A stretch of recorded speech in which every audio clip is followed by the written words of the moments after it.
Are you listening? Damn.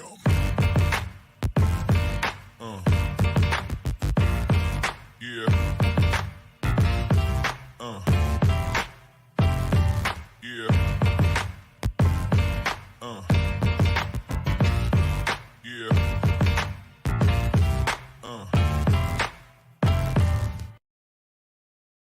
Into another episode of the Damn Podcast here on the 24/7 Sports Podcast Network and powered by BeaverBlitz.com. I'm your host, Carter Bahns, joined as always by BeaverBlitz.com publisher Angie Machado, and this week by CougFan.com beat writer Jamie Vinnick, who is here to help us preview Oregon State's homecoming game against Washington State at Reser Stadium, 6 p.m. on the Pac-12 network. If you haven't gotten the ticket to go check that out, you are out of luck. That is a sold-out game now, so head to the secondary market or watch it with us at BeaverBlitz.com in our game thread. We will have coverage throughout the night.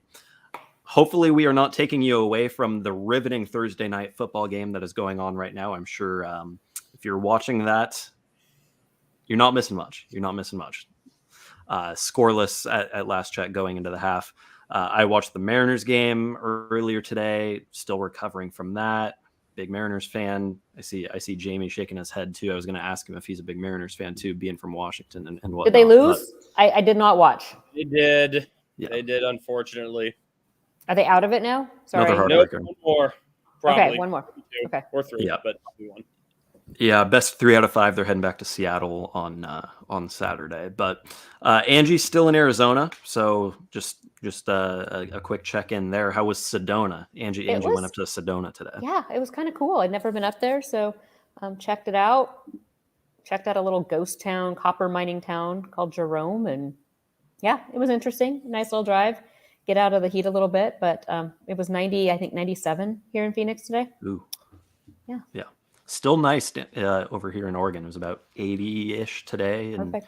the middle of October. Not going to complain. We could be looking at a kickoff temperature in the 80s for this game on Saturday, which is really bizarre considering this thing's on October 15th. But since we've got Jamie Vinnick with us today, we're going to run through a bunch of Washington State stuff in the first half of the show. Then we'll get him out of there and let him go back and watch that scoreless, just absolute classic on Prime Video. And then we'll Not gonna do it. and then we'll talk all sorts of news from Oregon State, some keys to the game, and look around the Pac-12. We'll answer some damn questions if we have time as well at the end of the show. But Jamie, first of all, thanks for joining us.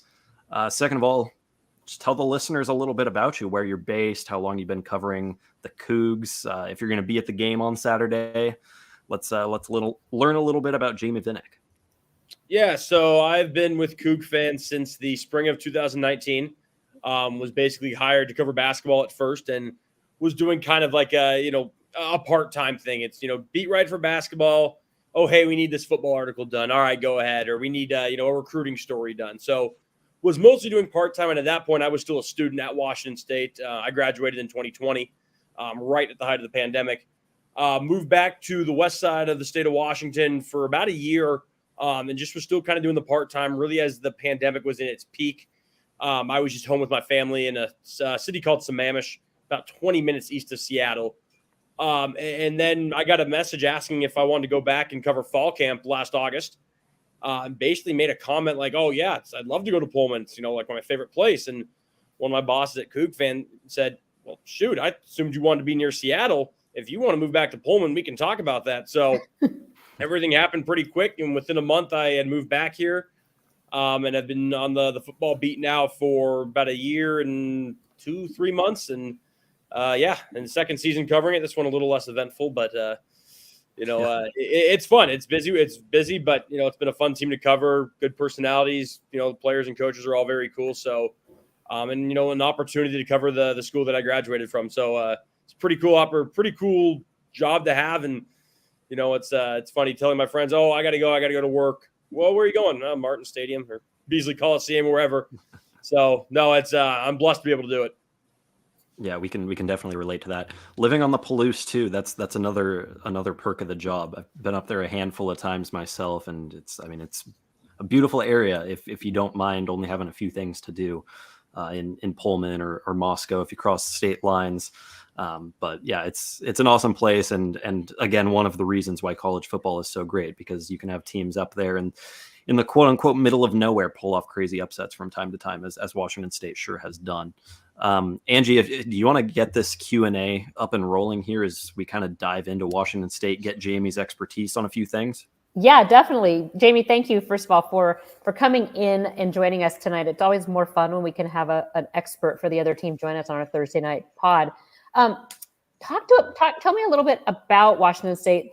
I know their front seven is really kind of fearsome. Maybe start there and just tell Beaver fans what they need to be on the lookout for with this team this weekend.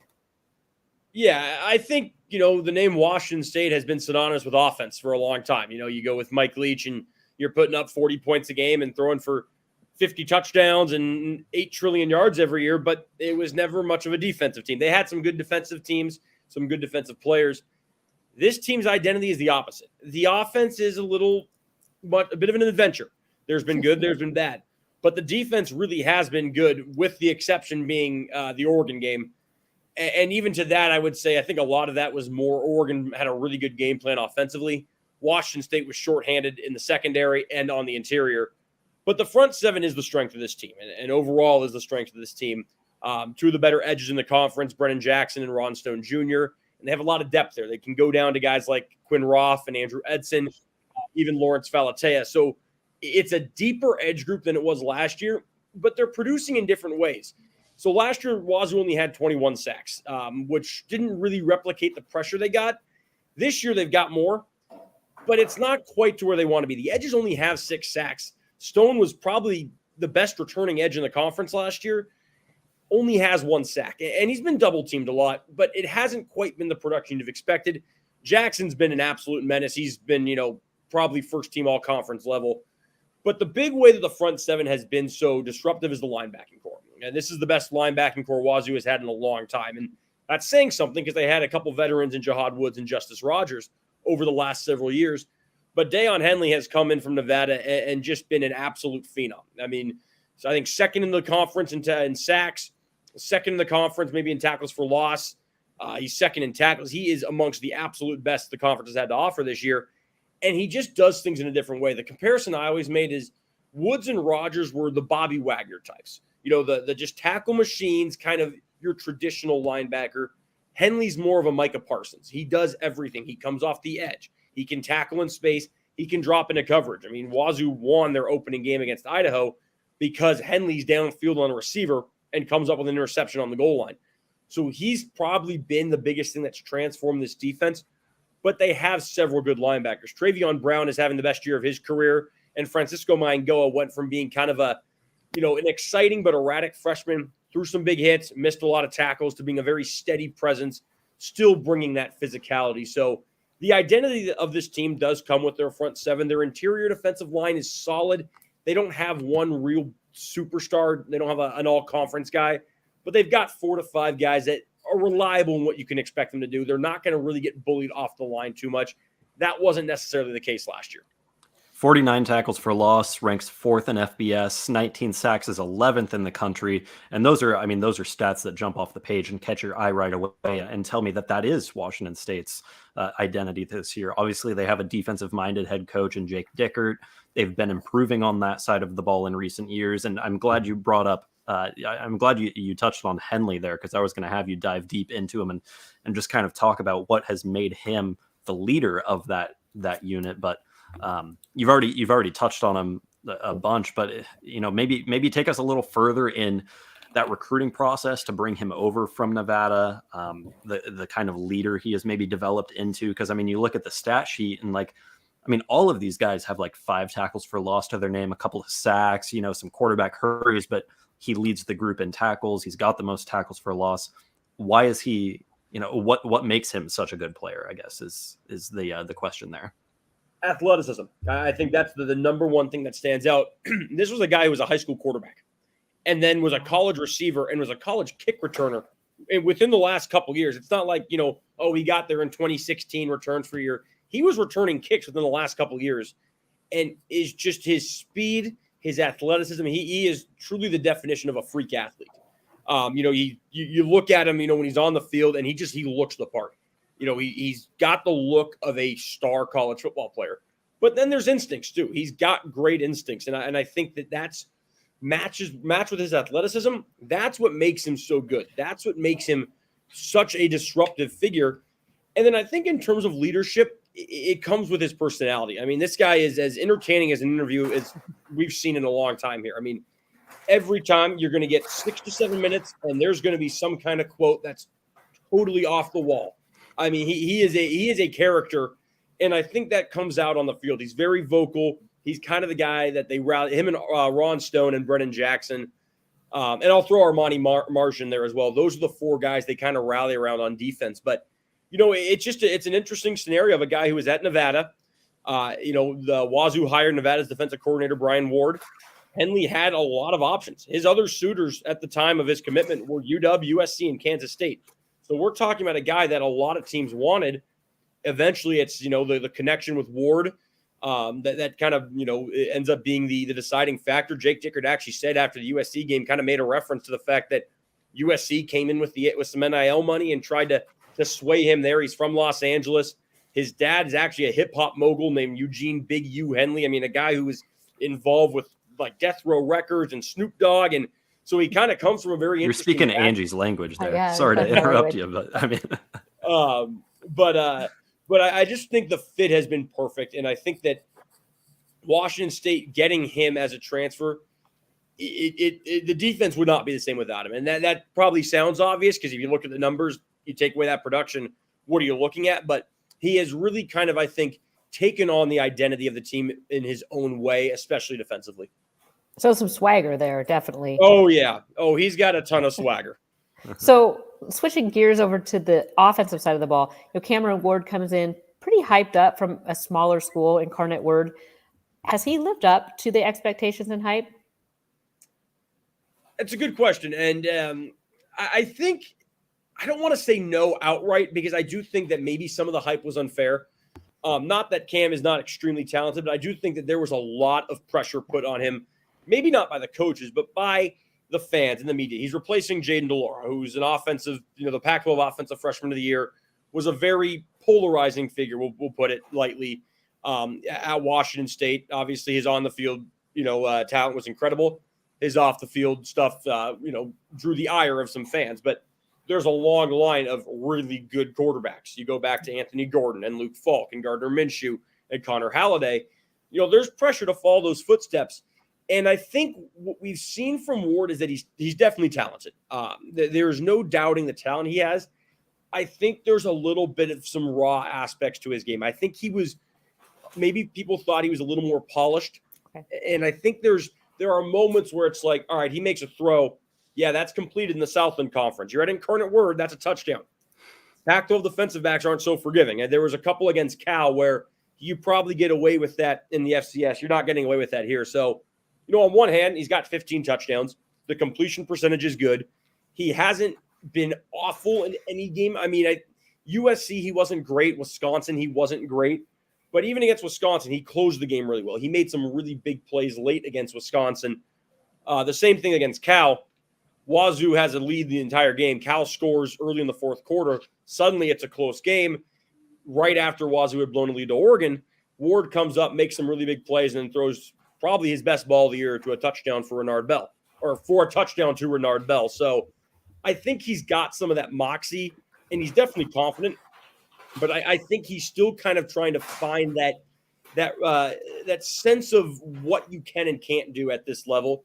And often the offensive coordinator, Eric Morris, has said as much. I mean, he has said that, there's a lot of good that Cam's done, but there's a lot of things that still need to be improved upon. And Cam has said as much himself. I mean, he's not sitting here saying, oh, what I'm doing is fine. It's not my fault, directing the blame. He's saying that's my mistake. I mean, he talked about the Cal interceptions and said, I can't make that throw. That's a throw I can't make. So I think the accountability is good to see. And he's young. I mean, we're talking about a guy who's 20 years old. So he's not a fourth or fifth year veteran.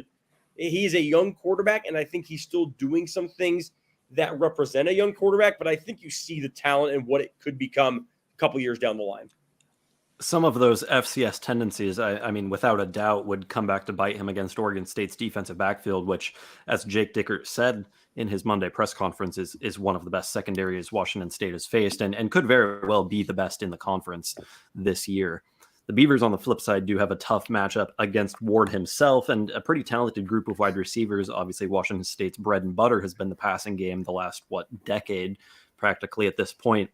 The Coug rate is back. They're still a pass-happy offense, even with a quarterback that maybe, might be a little more dual threat than some in the past. Cam Ward can make plays with his legs. He can escape the pocket.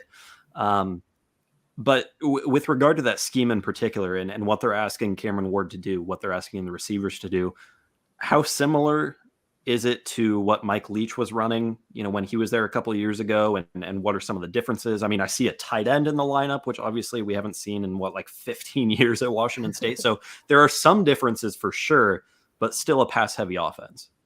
11 years to be exact. The last tight end that had caught a ball prior to this season was the Apple Cup in 2011, the last year before Leach. Crazy. It's got air raid concepts.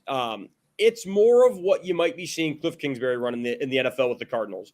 More of what Graham Harrell was doing at USC. It is not the Leach air raid. They are not dropping back and throwing 70 times a game.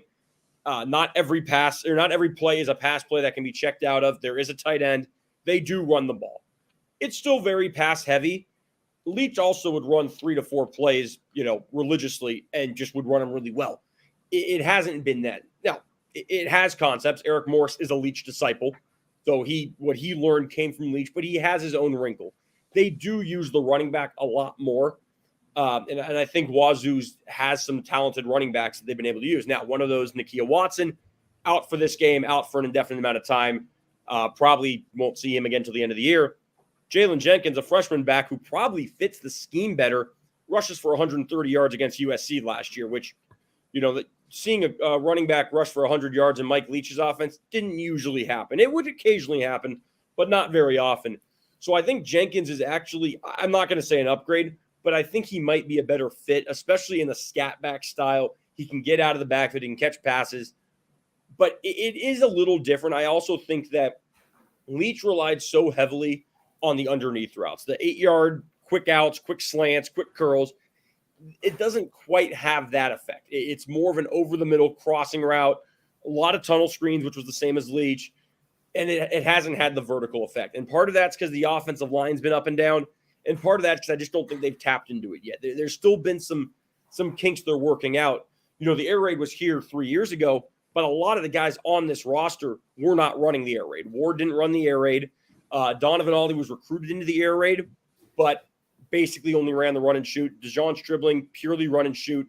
Renard Bell ran the air raid, but he's hurt. Robert Farrell was running this version at Incarnate Word, and then Lincoln Victor was a run and shoot guy. So it's not like they have a bunch of holdovers from Leach that just know the air raid. Oh, it's the same offense. So there is still some kind of work in progress type stuff to get to where they want to be with the air raid. It's still kind of being instilled a little bit.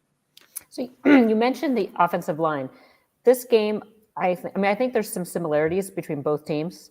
Defense being strong for Oregon State, offense still kind of struggling. Coach Dickert actually had mentioned that he does see this game being won in the trenches. Talk to me a little bit about Washington State's O-line, because I know your D-line is super, super solid, but talk to me about that offensive line. It's an adventure. We'll put it that way. It's not bad. I love this. Carter, we got to remember this. Instead of saying things are, it's an adventure.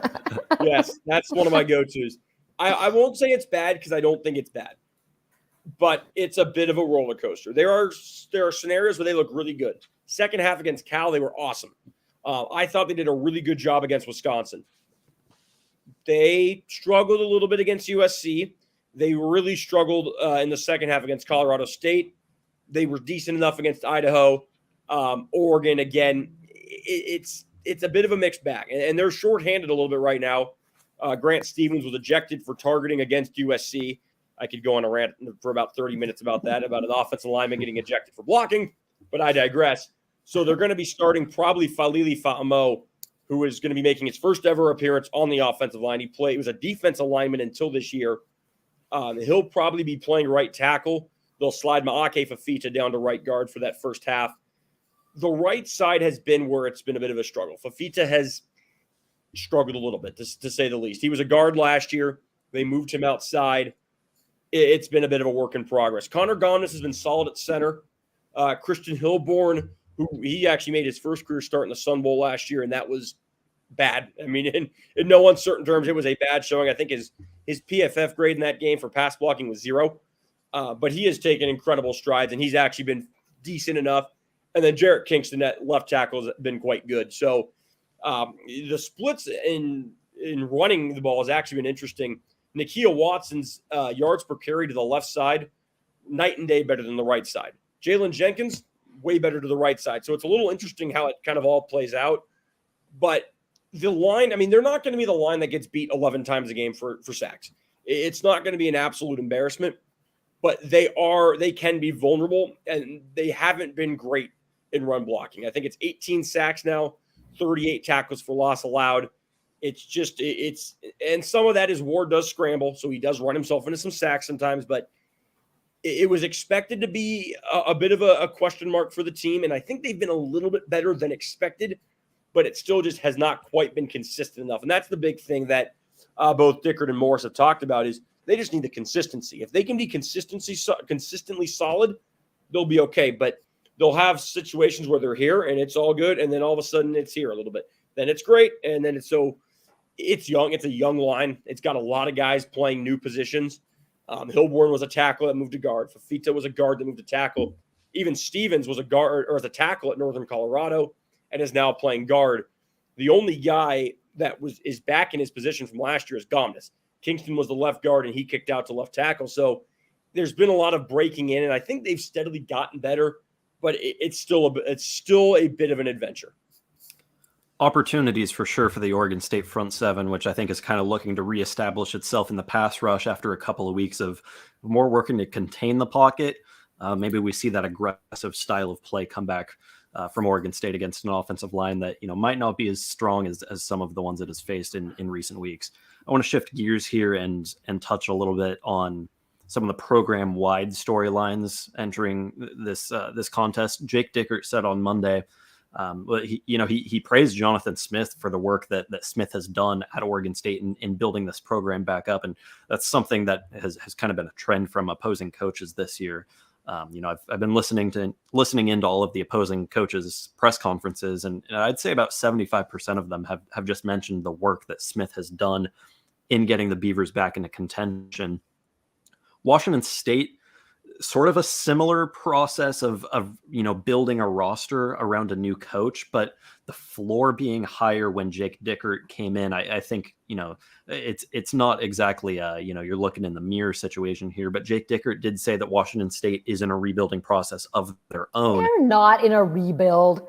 Please. So that's my question. How much truth is there to that? He's building a roster for sure, but is he truly rebuilding this program? I think in a way, yes. Now, I don't think it's the standard, what Jonathan Smith came in to do, that was a complete rebuild where you're taking over a program from rock bottom and building them back up. I think with the way Dickert is saying it is he's kind of retooling or kind of rebuilding like the image of it. Now, he's not saying, I was left with nothing, I have to build this thing back up. I think what he means by that is he's kind of building the team in his own mind. It's different than what Rolovich was. It's different than what Leach was. And I think he's kind of the middle ground. Leach was a very hard, old school, I don't care whose feelings I hurt, we're going to win. Rolovich was a pure players coach. Dickert's kind of the balance between that, which I think is good for the players. But I think, he's kind of talked about one of the slogans is the new Wazoo. So I think when he says rebuilding, that's what he means is that we're building our own program. We're not, taking what Rolovich did or what Leach did. We're building our own program. And if you do look at a lot of the guys that are playing, a lot of them are either his recruits or guys that he's developed, especially on defense. I mean, he handled a lot of the defensive recruiting, and a lot of these guys that are playing big roles were either guys that he recruited or guys he developed. Brennan Jackson's a great example of a guy that was recruited by the Leach staff. Brennan Jackson was an anomaly. He was just a guy, or anomaly, not anonymous, not anomaly, was just a guy until the 2020 season. Dickert and AJ Cooper arrive. He gets healthy. He goes from being kind of a scrawny, 210-pound edge to a physical specimen, and suddenly he's among the best edges in the conference. So I think that's where he's kind of rebuilt the program to. He's taken some guys that, again, were just not anything under the previous regimes. Christian Mejia is another one who was with the program for several years and saw a couple games in garbage time, and now is probably their top interior defender. So I think he's kind of built a lot of these guys into what he views them. Armani Marsh was a walk-on nickel who was, that's a nice story. He's a Spokane kid. He's now an all-conference caliber nickel. There were a lot of guys, and this was a big thing that people talked about last year. There were a lot of guys still from Leach's 2019 defense, which was a terrible defense, that suddenly under Dickert's direction and Dickert's defense became very good players. Marsh being one of them, Justice Rogers, George Hicks, Daniel Isom. I think that's kind of what his mindset has been, is we can take these guys and build them into the players we believe they can be. And when you're speaking, it made me think too. And really, Washington State was always known as this offensive team, like we talked about earlier, and they just were hoping they'd outscore you, but making that, rebuilding into more of a defensive power. I remember joking last year, Wazoo was in Utah, and Utah scored, I think, to go up 17-13 with about 5 minutes left. And I remember texting my dad after the game and saying, can you imagine at this time a year or two ago saying, man, I'm not sure if we're going to be able to score in 5 minutes. We knew we would score in 5 minutes. Would they score again would be the bigger question. So I think it was a bit of a shift for a lot of people to kind of get used to now a defensive coach, and games can be won 17-14 if you look at the Wisconsin game. Not every game. It doesn't have to be 64-56. Right. It doesn't have to be the Wazoo Oregon State game from 2019 where whoever has the ball last is going to win, because no one was going to get a stop. No. And one thing that, as you run through the line of recent Washington State coaches, one thing that all of those have in common is that they have beat Oregon State a handful of times in a row. I mean, this is an 8-game win streak in this series. This thing goes way back.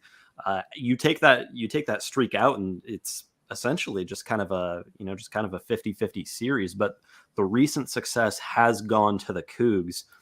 This year, you look at what the stakes are.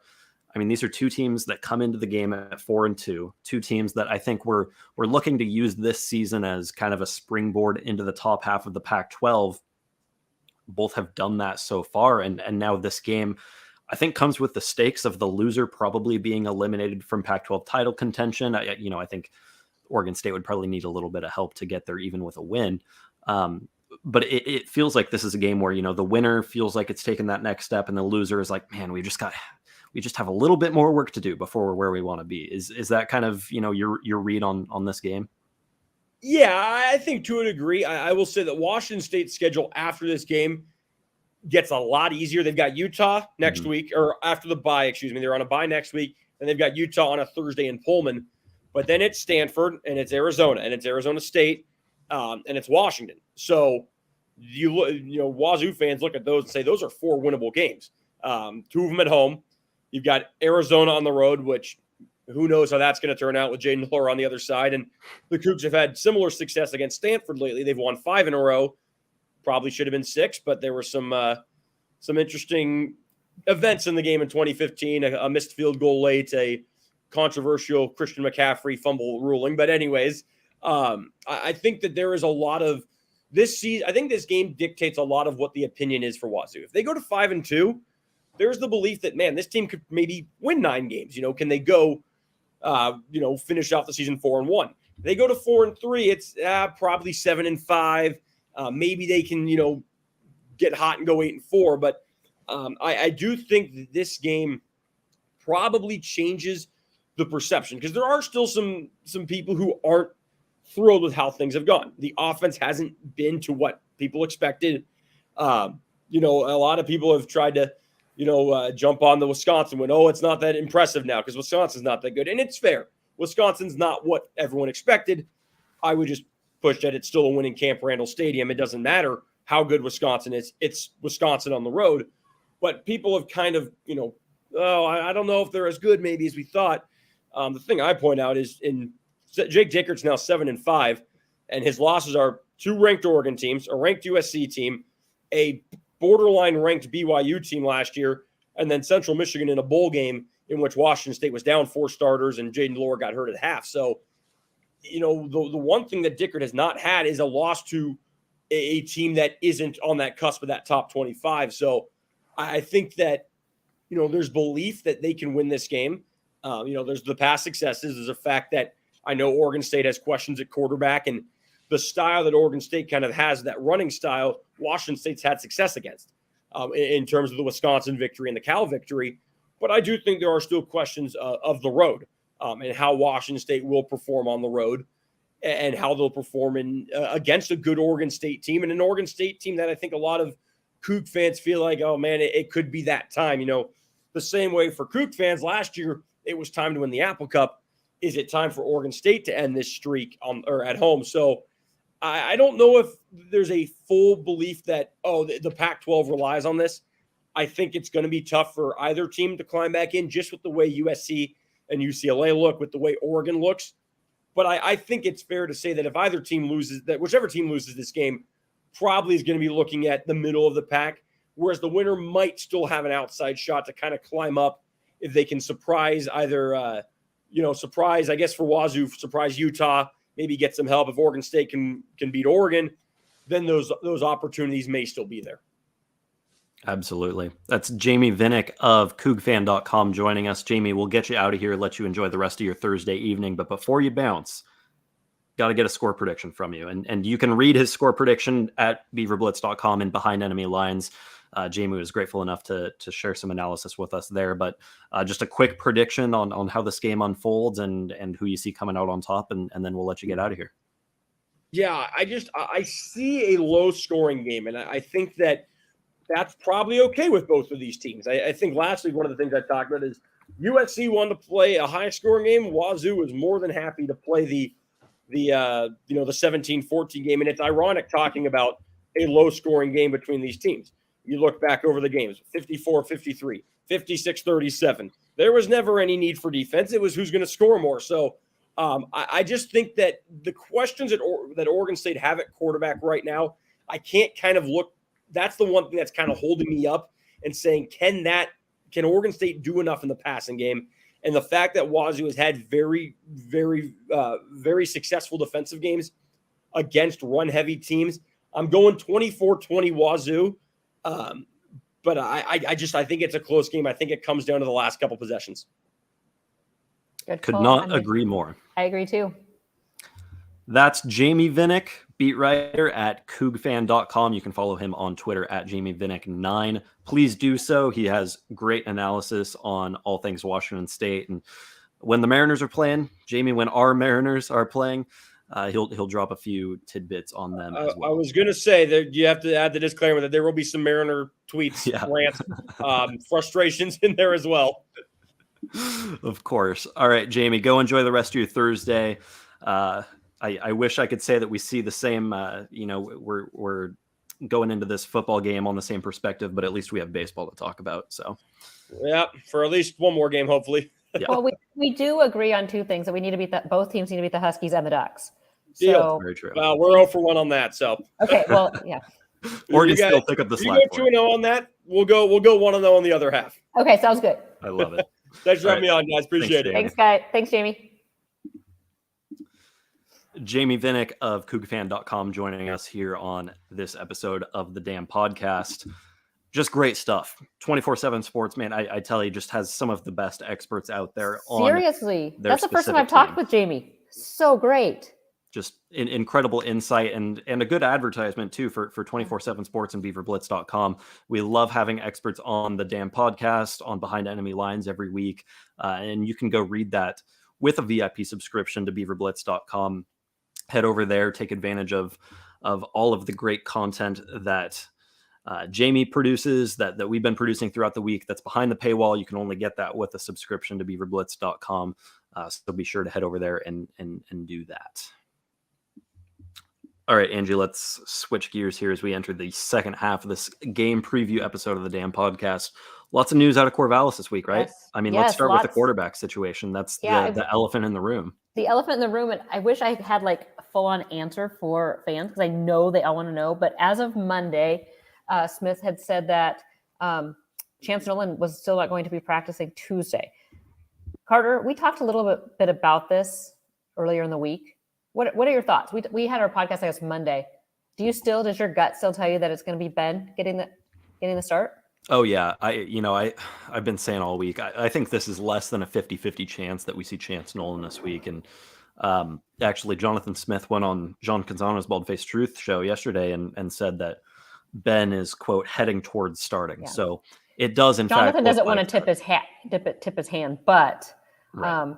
he also said the week before that if Chance couldn't take the majority of the snaps during the week with the first team, he would not be starting. So I think that kind of carries over as well.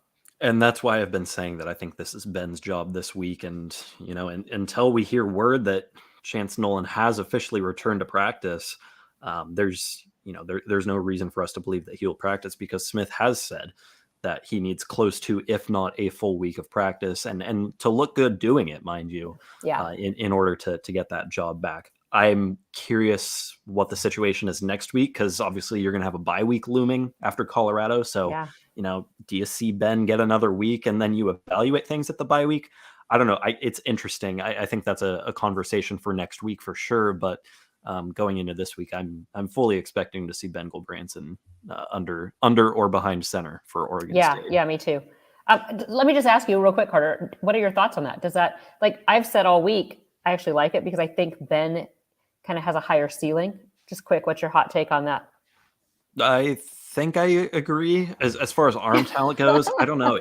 It's tough because they do both bring you, or they do both Different give elements. you very different things. And yeah, it's going to be an adventure, Carter. It's going to be an adventure. It'll be an adventure for sure. I think what we've seen from Chance this season and his ability to throw the deep ball, I think it closes the gap between them, because for the last 3 years, you and I have been saying, well, what's going to get Ben onto the field is his ability to take the top off of defenses and chuck the ball 50 yards downfield and hit a receiver. Well, Chance Nolan's done that this year. Yeah. So I think, maybe that's not so much of an advantage for Ben at this point. Yeah, but Chance Nolan's also tossed 6 interceptions the last, Exactly. So it's, it comes down to holding on to the ball at this point in the season, because that's been the biggest weakness of the offense. A little bit more from Jonathan Smith on Monday. Looking back on the Stanford game, he said, man, that Silas Bolden touchdown was really nice because it was great to show the guys a positive play here and there. Yeah, I agree. Like 90% of that game was really poor, and Jonathan admitted that. Another thing that he admitted was that some of the decisions he made, he looked back on and said, I didn't like it. Those 2-point conversion attempts and, to take the knee and whatnot.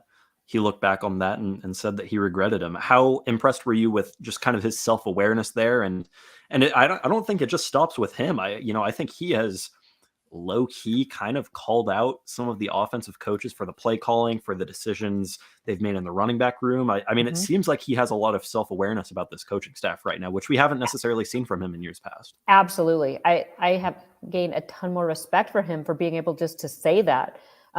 Go publicly and say, yeah, I look back at that and I should have done it differently. Or he questioning what his coaches, and not doing it in a demeaning way, or your job's on the line kind of way, but questioning our play calling needs to get better. We need to put our players in a better position to win. And I think so much in college football, you either hear lip service like that, or you hear, well, the players need to step up and make the plays, putting it on the players. And it's refreshing because when Smith has said it, it sounds very genuine. And that, we're kind of sitting around thinking, what can we do better to put these guys in a better position? And I do think the play calling has not been doing the Beaver offense many favors. And I hope that this week, if Ben is the guy, he's not the most mobile. Washington State's going to try to pin back their ears and come after him. I hope they have some quick help Ben get the ball out quick. Think back to what Jonathan Smith would say about the Oregon State defense when Tim Tibesar was the defensive coordinator. There were no low-key jabs. There were no, hey, we need to put these guys in better positions. A lot of it did come down to, hey, we need to execute better. We need to make this play, that play. And then obviously Tim Tibesar lost his job.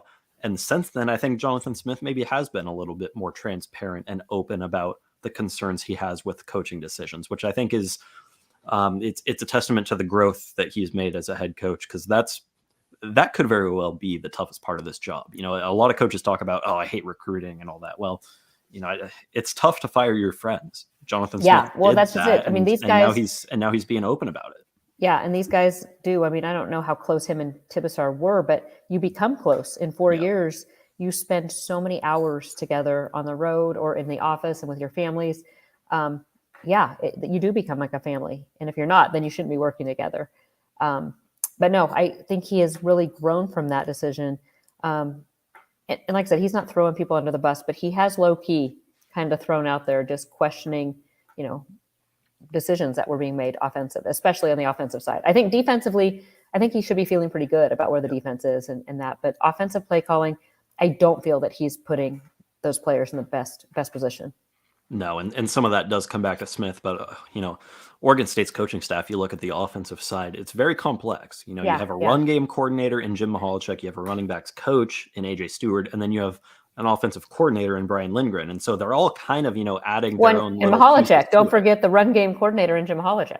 Yeah. So, I mean, it's very complex. And I think it makes it difficult to kind of pinpoint where the struggles are coming from because, you know, you look at the running back rotation and you and I have, you know, been very vocal about this the last couple of weeks saying Damian Martinez, Jam Griffin deserve more carries. Well, is that on AJ Stewart? Is it his decision who gets the call? Does it come down to the play calling of Brian Lindgren? You know, do certain guys have certain plays? Is it on Jim Mihalchek being the run game coordinator? I mean, we don't really know the inside Valley Football Center conversations that go on when they're game planning. So I'm curious how much comes back to each coach. Because that rotation is still super heavy. And there's been no real answer about who is making that decision about who's rotating in and out.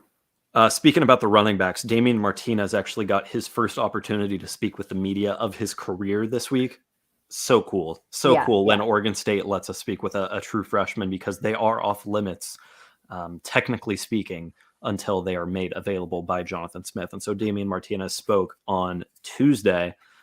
Just a great interview. You know, he looked comfortable in front of the camera. He was dropping great insight about the running back room.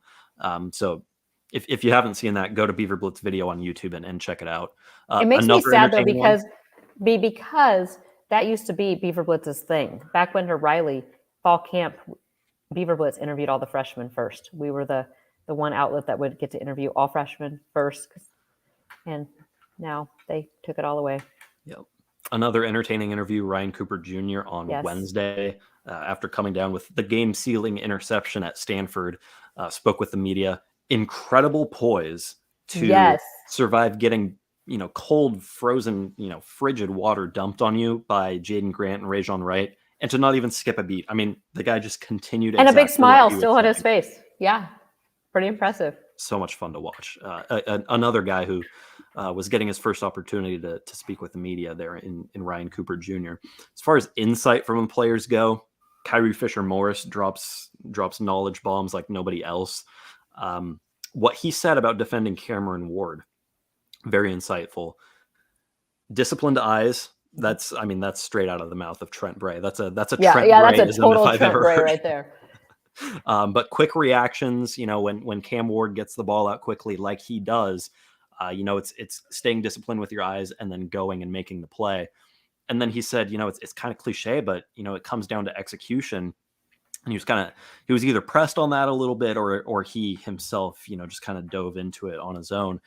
But he talked about John McCartan's sack at Stanford just being like the pinnacle of execution, saying, you know, he has one job on that play. He has to make a read. If this happens, it's boom, go make a sack. And sure enough, he did his job. He did just that.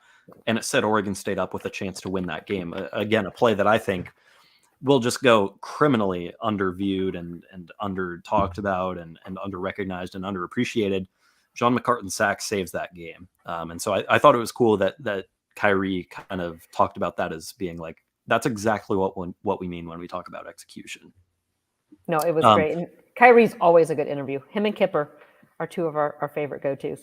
Absolutely. As far as the coaches that we spoke with, Kafense Hinson and Jake Kukis, Angie, what stood out to you from those two interviews? Because I know I made a couple of notes. Yeah, Kafense is just an interesting dude. I mean, talk about a cerebral. If you were to talk to him, you'd think he's a college professor and not a football coach. And I liked what he said about the bold, not the Bolden, the final Harrison, about that was basically like what they teach those guys to do: go up and get the ball. And so I like how he kind of broke that down. Jake Dickert was happy with special teams. I don't know. I don't really think you can be happy with some of those stupid mistakes, but whatever. I think he was more speaking to the return game and some of what they've been able to create there. But, he did point out the field goals as well. Atticus Sappington stepping in and actually doing a pretty good job. I think he's 4 for 6 since stepping in for Everett Hayes, which, he's missed a 40-yarder and those, that's where the quote unquote money is made. But no, he has been relatively solid as a backup kicker can be. Kefense Hinson, the note that I made there is that he said that Harrison's catch was the best catch he's ever seen. That is true. He did say that. So is that your way of saying that you don't agree? No. Oh, okay. No, it was, I don't know if I can say best ever. It was pretty damn good though. Pretty damn exciting. Yeah. Let's move into the keys to the game. Ever. I mean, yeah, that's a superlative. That's taking it. I would have to actually sit and think, because then you're opening it up though, to Tom Brady and some of there's been some, or even Oregon State, Brandon Cooks, Marcus Wheaton, James Rogers. I don't know. There's been some good ones. Anyway, no, but it's right up there. All right, we're gonna go to keys to the game here. Okay, we're 3/4 through the show, and we've got some damn questions to answer. I know we got. I threw that out there on Twitter, and I said, "All right, I'm going to commit myself to getting through the show so we can hit on them." Okay, let's go. Keys to the game offensively, Angie. Let's have you open this thing up. Well, I think Washington State's going to load the box, so I want to see. My key to the game is again, hold on to the ball and keep turnovers to a minimum, but also get some quick slants, screens, just quick hits to back the Cougars up. That's particularly if Ben Gulbranson's in at quarterback? Yes. Okay. Yeah, I think there's something to be said there for just getting confidence instilled with those guys. And really, I think whoever's at quarterback this week, it's all about building confidence, right? Yeah. And more so for Chance, just because you look at his last, 6 quarters of play, and it's 6 picks and a couple of losses. Ben, I think the confidence might not be lacking with him just after the way that he led that comeback the fourth quarter. He actually, you look at his stat line, he actually played very well at Stanford, save for the 4 sacks. I think the sacks are tough, but I think some of those are just, and I think he will be better this week because I think it is just an experience thing with him and needing to feel for the pocket. Just like Jamie just talked about not being an FCS team for Cam Ward. Yep. This is Ben's first time, Pac-12 football, and maybe it's a little quicker than he's used to. This isn't Newbury Park High School, that is for sure. This is not. So what? All right.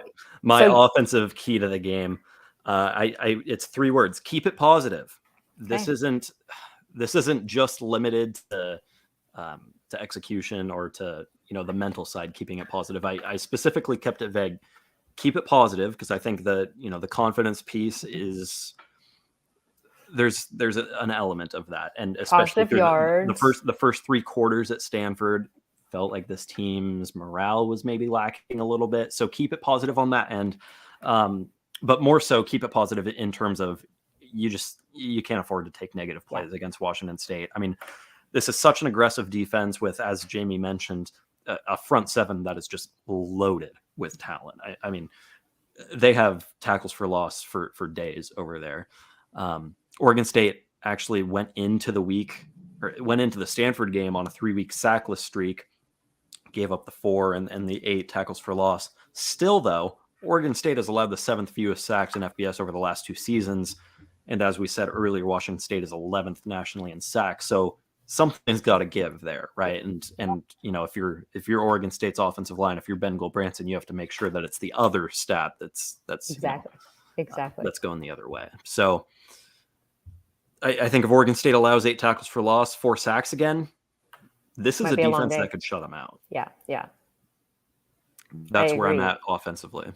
Okay, defensively. What do you got? Switch to the other side. I'll let you go first again here. Sack City, baby. Sack City. That's where I'm going with my defensive key to the game. Let's pause real quick to throw Roger's comment up here. You're going to give RG3 a run for his money with your keys to the game. Keep it positive. What, you like the one-liners? You like the dad jokes? There you go. Okay, what can I say? Well, then Sac City. There you go. There was a little bit of thought that went into that. I'll say it. Okay, so get into the backfield is what Angie says from the defense. No, I said Sac City. Come on, Carter, get it right. Sac City. She said Sac City. So okay, so this actually raises a really good conversation, I think. Okay. Because my key to the game is to contain the pocket, a la the USC game. Okay. Yes.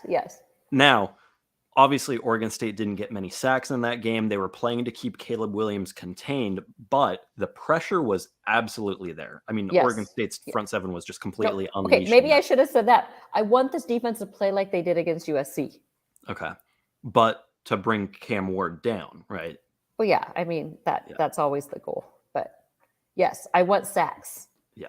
Because I think there's a fine line and there's a balance between when you're playing a quarterback like this, who I don't think it's any stretch to compare him to Caleb Williams as far as his ability to get out of the pocket. I mean, this guy's not going to win the Heisman Trophy like Caleb Williams is probably going to be in contention to do so. But similar quarterbacks in that you can get all the pressure you want on them, but they've got the ability to get out of the pocket and not only escape a sack, but to pick up 30 yards with the scramble. I mean, think back to Taylor Green too against Boise State, very similar. So I mean, you're containing the pocket is very I mean, I was trying to keep it simple, but I mean, sacks obviously are good, but I agree. I think Cam Ward can move. I wouldn't put him in the same category as Caleb Williams. And I don't put their O-line as good as USC. So that's where I think Oregon State needs to build some confidence and get in that backfield. So let's say you're in the Valley Football Center, you're in Trent Bray's office right now, and you're the one calling the shots. How do you approach it? I mean, look at what Oregon State did against USC, didn't get home, but got all of the pressure and still managed to keep Caleb Williams contained. I mean, like, yeah, he avoided sacks, but he didn't necessarily pick up positive yards all the time. But then the next week you're going up against Cam Rising. You lay off the pressure a little bit, but you do a really good job of containing him, except for those designed quarterback runs. Which approach do you take against Cam Ward? Do you play? I like the USC. Style? I like the USC aggressive style because I think that got him in a hostile environment like Reser should be for homecoming, just like it was for USC.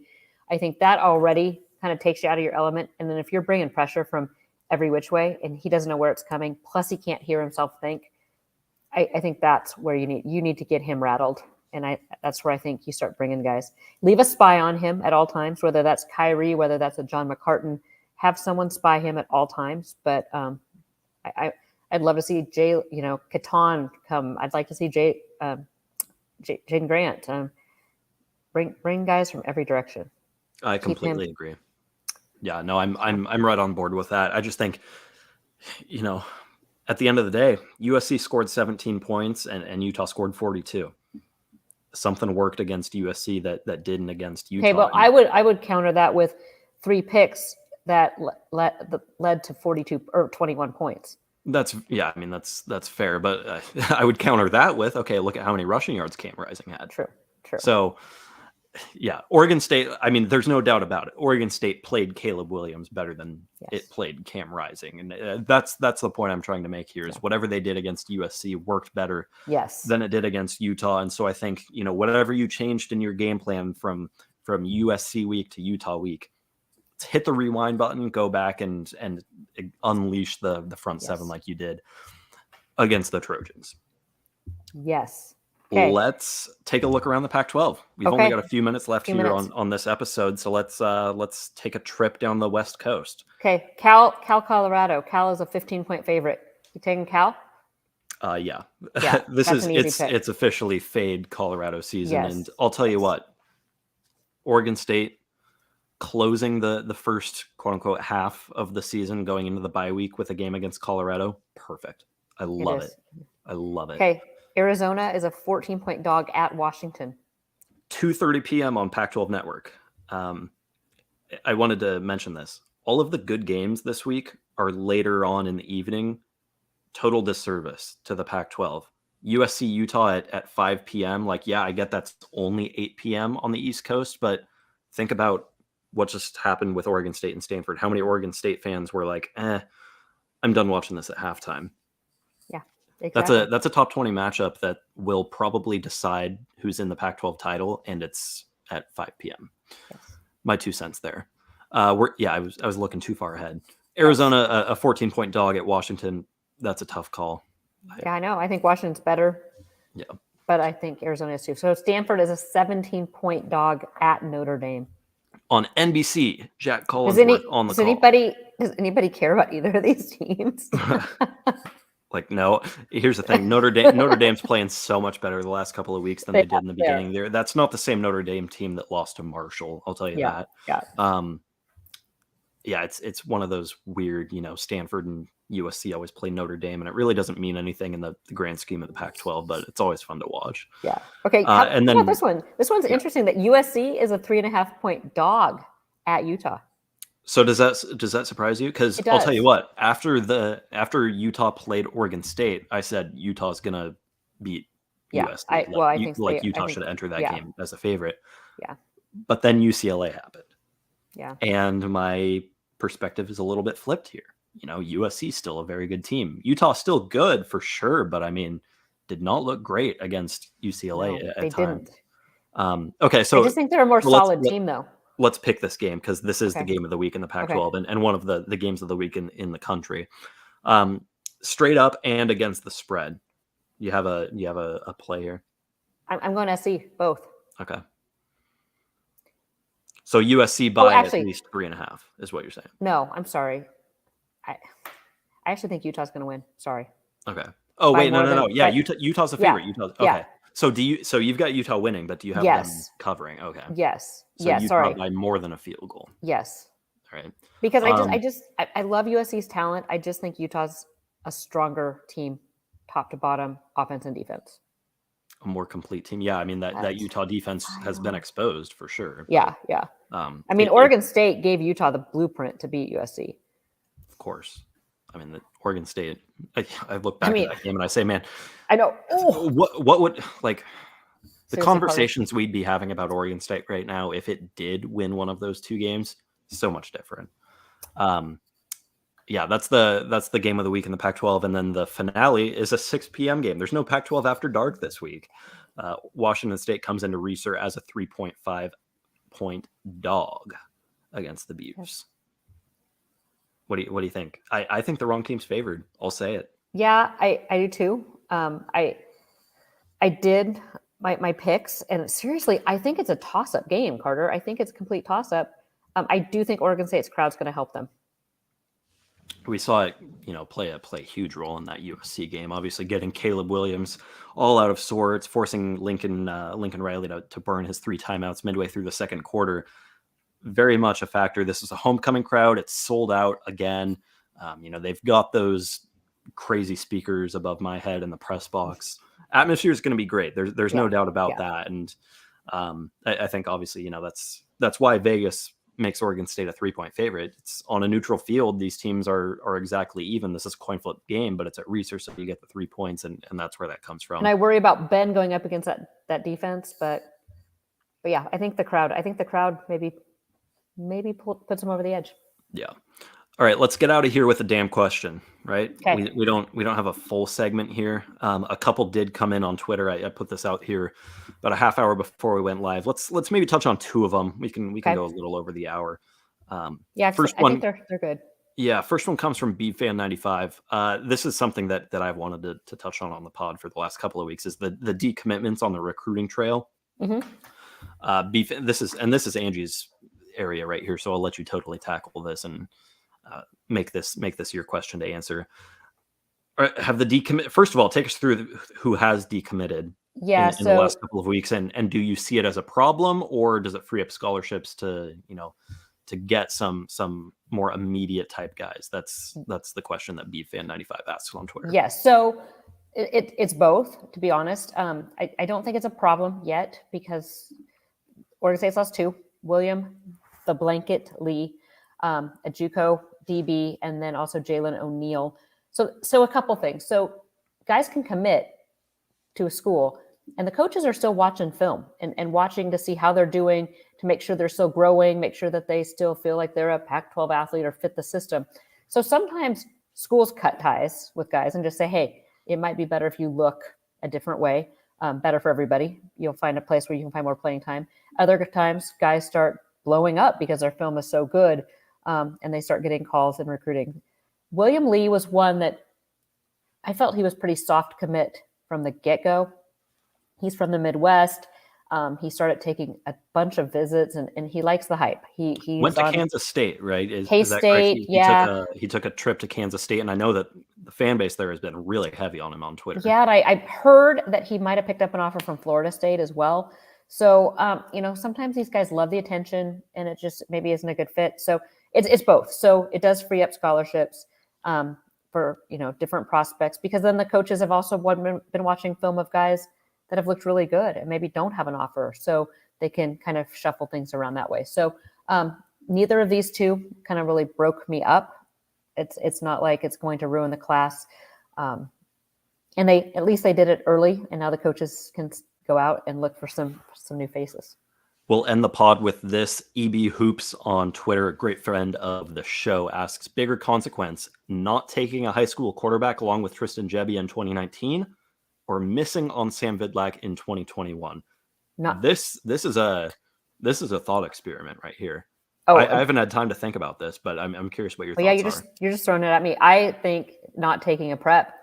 That's this. If I had one criticism of the staff over the past five seasons, it's the poor recruiting of quarterbacks. When you consider Jonathan Smith is your head coach and Brian Lindgren is your quarterback offensive coordinator, I think the staff has not done a great job in landing.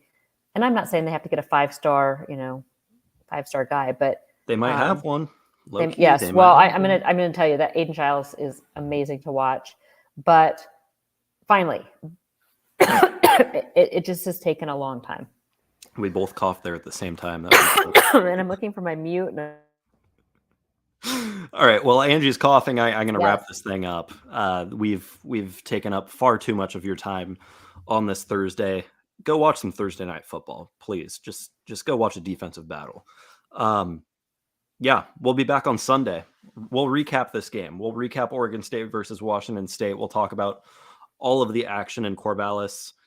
A big one for both teams. There's no way around it. This definitely has Pac-12 standings implications. 4-2 teams has some bowl eligibility implications as well. I think both teams do make a bowl, but there's a lot on the line here for sure. And one of the long losing streaks at Oregon State that is yet to fall is on the line as well. But we'll be back on Sunday to recap that. Until then, you can follow her on Twitter at Angie Machado 1. You can follow me at Carter Bahns. And go ahead and follow Jamie Vinnick 9 too, for all of that great insight he dropped earlier on in the show. We're going to be back on Sunday for another episode of the Damn Podcast.